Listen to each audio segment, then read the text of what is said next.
Hello बच्चों। तो जैसा कि आपको थंबनेल से समझ आ रहा है, ये video motion in a plane के बारे में है और मोशन इन अ प्लेन आसानी से समझ आएगा, उस बारे में ये वीडियो है। तो देखते हैं, शुरू करते हैं। तो मोशन इन अ प्लेन में जब भी मोशन होती है 11th क्लास में हमारी जो प्लेनेटरी मोशन है वो 2 डायमेंशन में होती है।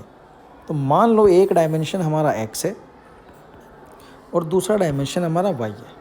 तो प्लेन की जो मोशन है, कोई भी मोशन हो, अगर टू परपेंडिकुलर डायरेक्शन में है तो ऐसा प्रूव किया जा सकता है कि 2 परपेंडिकुलर डायरेक्शन में होने वाली मोशन को हम अलग अलग एनालाइज कर सकते हैं। मतलब एक्स डायरेक्शन की मोशन को अलग से एनालाइज किया जा सकता है और वाई डायरेक्शन की मोशन को अलग से एनालाइज किया जा सकता है। अच्छा, ऐसे करने पे सबसे पहले तो हम देख लेंगे वेलोसिटी, पोजीशन वगैरह ये सब कैसे डिफाइन की जाती हैं प्लेनेटरी मोशन में। अब प्लेन में जो ऑब्जेक्ट है हमारा, उसकी पोजीशन कहीं पर भी हो सकती है, वो यहाँ पर किसी भी पॉइंट पर हो सकता है। मान लो हमारा जो ऑब्जेक्ट है उस पॉइंट पी पर है, तो ओरिजिन से इस पी तक का जो यूनिट वेक्टर जो वेक्टर आएगा, यही हमारा पोजीशन वेक्टर होगा इस प्लेन का। मान लो लेटर से ये पोजीशन वेक्टर आर है और थोड़ी देर के बाद कि ये पोजीशन वेक्टर ये पॉइंट ऐसे घूम के यहाँ आ जाता है, अपनी पोजीशन को बदल लेता है। मान लो अब जो पोजीशन वेक्टर है ये हमारा R2 हो गया है, राइट। तो अब जो यहाँ पर डिस्प्लेसमेंट आएगा हमारा ये। अब ये जो डिस्प्लेसमेंट वेक्टर है, इस डिस्प्लेसमेंट वेक्टर को मैं लेटर से डेल्टा आर बोल देता हूँ। लेटर से डिस्प्लेसमेंट वेक्टर है डेल्टा आर। तो जो एवरेज वेलोसिटी आएगी वो एवरेज वेलोसिटी आएगी delta R divide by delta T. इतना टाइम हमें लगा। तो यहाँ पर मैं ऐसे भी कह सकता हूँ कि जो पोजीशन वेक्टर है, अगर इसको टाइम को इन्फिनिटी स्मॉल कर लूँ, बहुत छोटा कर लूँ, अगर डेल्टा टी टेंस टू 0 हो जाए, यानी कि डेल्टा टी को मैं डी टी से डिनोट करने लगूँ, तब जो वेलोसिटी की डेफिनेशन है वो हमारी बदल जाती है और हो जाती है differentiation of r with respect to time. यानी कि पोजीशन वेक्टर में थोड़ा सा चेंज डिवाइड बाय थोड़ा सा टाइम, तो ये हमारी वेलोसिटी आ जाती है। यानी कि अगर मैं पोजीशन वेक्टर आर को डिफरेंशिएट करूं तो मुझे वेलोसिटी मिल जाती है। अगेन आपको पहले से पता है, और अगर वेलोसिटी को डिफरेंशिएट किया जाएगा तो आपको एक्सेलरेशन मिल जाएगा, यानी कि एक्सेलरेशन वेक्टर मिल जाएगा। अब यहाँ पर क्योंकि पोजीशन वेक्टर हमारा 2 डायमेंशन है, तो 2 डायमेंशन में डिफरेंशिएशन कैसे करते हैं इसको देख लेते हैं। क्योंकि डिफरेंशिएशन जो है वो हमारा एक ही क्वांटिटी के लिए जो है डिफाइंड है, तो पोजीशन वेक्टर को कैसे डिफरेंशिएट करते हैं देख लेते हैं। मान लो हमारे पास एक क्वेश्चन की हेल्प से हम ये कर लेते हैं। क्वेश्चन हमारा ये है। अब देखो, इस क्वेश्चन में दोनों चीज़ें करूँगा मैं। इस क्वेश्चन में मैं एक्स डायरेक्शन वाई डायरेक्शन की अलग अलग वेलोसिटी भी दूंगा और अलग अलग पोजीशन भी दूंगा। मान लो let position vector of a particle is given by r equal to 2t square I cap plus 3t j cap। इस तरह से पोजीशन वेक्टर गिवन है। Find out its velocity vector and acceleration vector. सबसे पहले simple question लेते हैं, तो velocity vector find कर लेते हैं, सोल्यूशन लेते हैं इसका। अब जो वेलोसिटी वेक्टर होगा डेफिनेटली वो डिफरेंशिएशन होगा विद रिस्पेक्ट टू टाइम, किसका, वेक्टर आर का। तो डिफरेंशिएशन किसका करेंगे, वेक्टर आर का डिफरेंशिएशन करेंगे। तो वेक्टर आर क्या है हमारा, वेक्टर आर ये रहा हमारा 2t स्क्वायर आई 3t j। तो 2t square i cap plus 3t j cap, ये हमारा वेक्टर आर आ गया है। और तो वेलोसिटी वेक्टर देखो कितना सिंपल आएगा। अब यहाँ पर 2t स्क्वायर को डिफरेंशिएट करेंगे विद रिस्पेक्ट टू टाइम में डिफरेंशिएशन करें तो केवल 2t स्क्वायर डिफरेंशिएट होगा, आई कैप हमारा कांस्टेंट में रहेगा।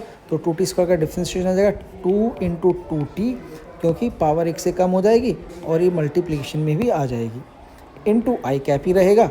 और प्लस 3t को डिफरेंशिएट करेंगे विद रिस्पेक्ट टू टाइम, तो पावर 1 है, पावर 0 हो जाएगी और 1 मल्टीप्लिकेशन में आ जाएगा, तो आ जाएगा 3j। अब ये जो है ये हमारा वेलोसिटी वेक्टर आ गया। अब ध्यान से अगर मैं देखूं तो यहाँ पर देखो टाइम के साथ मेरा पोजीशन वेक्टर भी चेंज हो रहा है, जैसे जैसे टाइम चेंज होगा पोजीशन वेक्टर चेंज होगा, यानी कि ऑब्जेक्ट मूव कर रहा है। और जैसे जैसे टाइम चेंज होगा मेरा वेलोसिटी वेक्टर भी चेंज होगा, क्योंकि इसमें भी टाइम की टर्म आ रही है। 4ti + 3j, ये मेरा आ गया वेलोसिटी वेक्टर। अब अगर एक्सेलरेशन वेक्टर मुझे फाइंड करना है तो मुझे इस वेलोसिटी वेक्टर को भी डिफ्रेंशिएट करना है। तो वेलोसिटी वेक्टर को डिफ्रेंशिएट करूँगा dv/dt से, तो एक्सेलरेशन वेक्टर आ जाएगा। और एक्सेलरेशन वेक्टर कैसे आएगा? अब यहाँ पर देखो 4ti, केवल यही टर्म वेरी करी, ये तो कांस्टेंट टर्म आ गई हमारी। जो 3j है वो तो हमारी कांस्टेंट टर्म आ गई। तो 4t केवल डिफ्रेंशिएबल है, तो इसको डिफ्रेंशिएट कर देता हूँ। 4i मेरे पास डिफ्रेंशिएशन आ जाएगा, क्योंकि t का डिफ्रेंशिएशन 1 हो जाता है। तो जब 4i डिफ्रेंशिएशन मेरे पास आएगा तो ये मेरे पास एक्सेलरेशन आ गया और ये कांस्टेंट है। ये तो मैंने आपको सिंपल कर लिया। अब अगर मैं इसको x और y कंपोनेंट में अलग अलग एनालाइज करना चाहूँ तो उसको ऐसे किया जाएगा। ध्यान से देखो भाई, यहाँ पर जो क्वेश्चन है उस क्वेश्चन में देखो,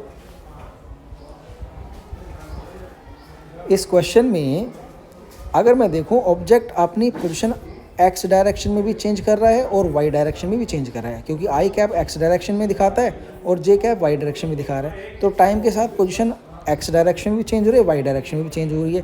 तो मैं यहाँ पर इसकी पोजीशन को ऐसे लिख देता हूँ, x जो पोजीशन है वो टाइम के साथ है 4t²। क्या है? r = हमारा 2t² आई है, तो x जो है हमारा 2t² दिया हुआ है। ये तो x की पोजीशन है। और y डायरेक्शन में पोजीशन है हमारे पास 3tj दिया हुआ है, तो y पोजीशन है 3t, राइट। ये x और y की अलग अलग पोजीशन है at any time t, at any time t। अब यहाँ पर आप देखो मुझे vx चाहिए x डायरेक्शन में वेलोसिटी, तो dx/dt कर दूंगा। तो 2t² का डिफ्रेंशिएशन आएगा, d डिफ्रेंशिएशन ऑफ 2t², क्या आ जाएगा? 4t। इसी तरह मुझे अगर वेलोसिटी y डायरेक्शन में चाहिए, vy चाहिए, तो dy/dt कर दूंगा मैं। और डिफ्रेंशिएशन किसका आएगा? डिफ्रेंशिएशन आएगा हमारा 3t का। अब जब 3t का डिफ्रेंशिएशन करूँगा तो 3 आ जाएगा। तो यहाँ पर 4t मेरी x डायरेक्शन में वेलोसिटी आ गई और y डायरेक्शन में वेलोसिटी आ गई 3t। अब यहाँ पर इसी तरह एक्सेलरेशन a डायरेक्शन में x डायरेक्शन में फाइंड करना चाहूँ तो dvx/dt मैं फाइंड करूँगा। तो जब d/dt मैं 3 का करूँगा तो 3 तो मेरी कांस्टेंट टर्म है, तो आंसर आ जाएगा 0। यानी कि x डायरेक्शन में कोई एक्सेलरेशन नहीं है, x डायरेक्शन में वेलोसिटी कांस्टेंट है। इसी तरह अगर मैं y डायरेक्शन में एक्सेलरेशन फाइंड करना चाहूँ तो मुझे करना पड़ेगा d/dt डिफ्रेंशिएट करना पड़ेगा vy को। और vy मेरा कितना है? vy मेरा यहाँ पर ay है। मैंने ay को फाइंड किया है। ay जो आएगा मेरा वो आएगा 3। y डायरेक्शन में जो एक्सेलरेशन है वो 0 है, क्योंकि y डायरेक्शन में वेलोसिटी कांस्टेंट हो गई है। अब मुझे x डायरेक्शन में एक्सेलरेशन फाइंड करना है, तो जो x डायरेक्शन की वेलोसिटी थी ax, उस वेलोसिटी को डिफ्रेंशिएट करूँगा with respect to time. x direction में वेलोसिटी कितनी थी? 4t, ये मैंने फाइंड की हुई है। यहाँ पर x डायरेक्शन में वेलोसिटी को डिफ्रेंशिएट करूँगा तो ax डायरेक्शन में जो एक्सेलरेशन आएगा वो आएगा 4 मीटर/सेकंड², राइट। ये x डायरेक्शन का एक्सेलरेशन आ गया।